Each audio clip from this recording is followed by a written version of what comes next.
नारद जी कहते हैं कि ऐसे तो धर्म की कथा बहुत लंबी है, धर्म के 30 लक्षण है। कितने लक्षण हैं? पर मैं तुम्हें 5 बताता हूं, सबसे महत्वपूर्ण, क्योंकि अगर ये 5 नहीं किए तो ऊपर के धर्म के लक्षण निभाने से कोई फायदा नहीं। पहली दूसरी तीसरी सीढ़ी नहीं चढ़कर सीधा ऊपर चले जाओगे, थोड़ी कर सकते हैं ऐसा? गिरेंगे, पड़ेंगे, चोटें लगेगी। पहले तो पहला मंजिल, दूसरी मंजिल, तीसरी मंजिल, ऐसे जाकर ऊपर जाते हैं ना। तो अगर पहले ये 5 सबसे महत्वपूर्ण लक्षण ही नहीं निभाए तो फिर क्या किया? पहला लक्षण है सत्य। सत्य की राह कभी नहीं छोड़नी चाहिए। राजा हरिश्चंद्र ने पत्नी का विक्रय करके भी सत्य की राह नहीं छोड़ी थी। आज के समय में हर वक्त सत्य बोलना थोड़ा कठिन है, लेकिन जहां जरूरत ना हो झूठ की वहां ना बोले। किसी झूठ से कुछ अच्छा हो रहा है तो उसे शायद भगवान माफ भी कर देते हैं। तो जहां जरूरत नहीं वहां झूठ ना बोले। सभी से निवेदन है, ये धर्म के लक्षण, ये चीजों से आप धर्म को बचा कर रखते हैं। बड़ी बड़ी चीजें करने से कुछ नहीं होता। आप 10 लोगों को ये समझा रहे हैं कि ये करो, ये रीति रिवाज करो, वो करो, खुद के घर में झूठ बोल रहे तो आप धर्म को नहीं बचा रहे। ये सच्ची बात है। बड़ी बड़ी चीजें, बड़ी बड़ी बातें करने से कुछ नहीं होगा कि अगर आप छोटी छोटी चीजों को ही नहीं निभाते हैं।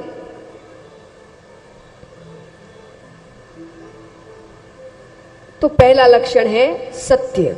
दूसरा लक्षण है दया, जो आजकल बिल्कुल नहीं है। इंसानियत कहां चली गई है पता नहीं। लोग पीड़ा में होते हैं, अत्याचार हो रहा होता है, हम देखते रहते हैं।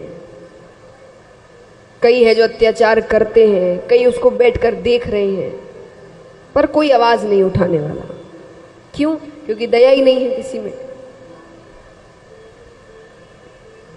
ये ऐसी चीजें हैं सत्य, दया, कि ये चली गई तो इंसानियत चली जाएगी महाराज। तो दया नहीं छोड़नी है। जहां जहां आप दया कर सके, किसी की सहायता कर सके, वहां वहां सहायता करिए। तीसरा लक्षण है पवित्रता। पवित्रता रखें, घर को साफ सुथरा रखें, खुद को पवित्र रखें। कहते हैं कि घर जितना साफ सुथरा होता है, जितनी सफाई होती है घर में, उतनी लक्ष्मी आती है। और जितनी घर में गंदगी होगी, दरिद्रता आएगी। जितना साफ सुथरा घर नहीं होगा, उस घर में दरिद्रता आती है। तो ये तीसरा लक्षण। चौथा लक्षण है तपश्चर्या। अब शरीर को तो साफ कई जन रख लेते हैं, नए नए शैम्पू, साबुन इत्यादि आने लगे हैं, पर शरीर जितना साफ, मन उतना ही काला। बाहर से जितने अच्छे दिख रहे हैं, अंदर से उतने ही कठोर, विकृत विचार है हमारे मन में। तो क्या फायदा उस सफाई का? अपने मन को, अपने विचारों को, अपनी वाणी को पवित्र रखिए।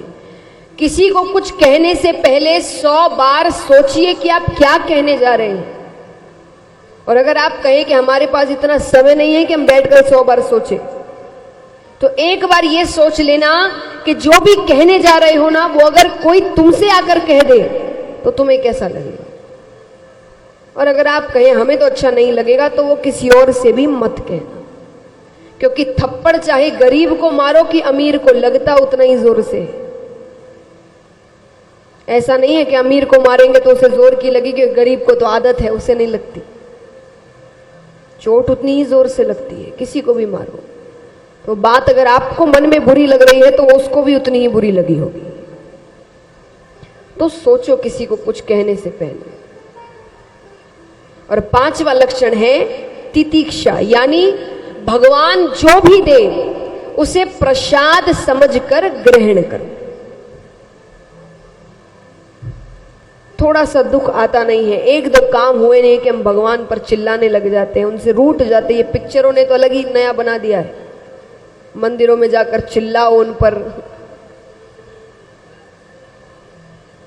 अरे वो दुनिया चला रहे हैं, वो आपके दिमाग से दुनिया थोड़ी चला रहे हैं। किसके लिए क्या सही है क्या गलत है उन्हें ज्यादा पता है।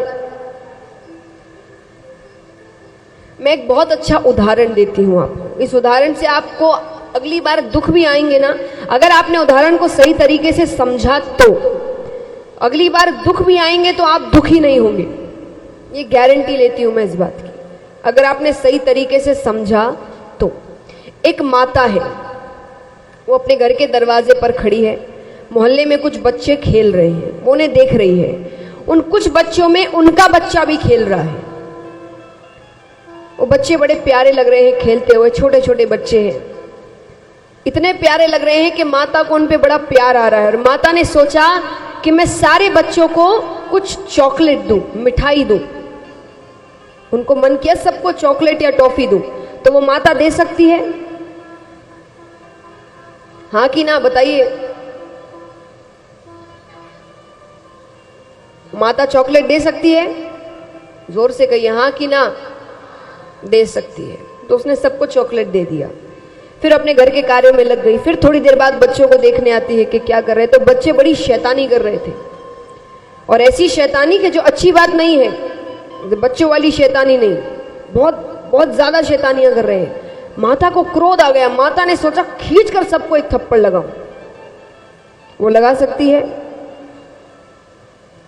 वो सबको थप्पड़ लगा सकती है क्या? नहीं। किसको लगा सकती है?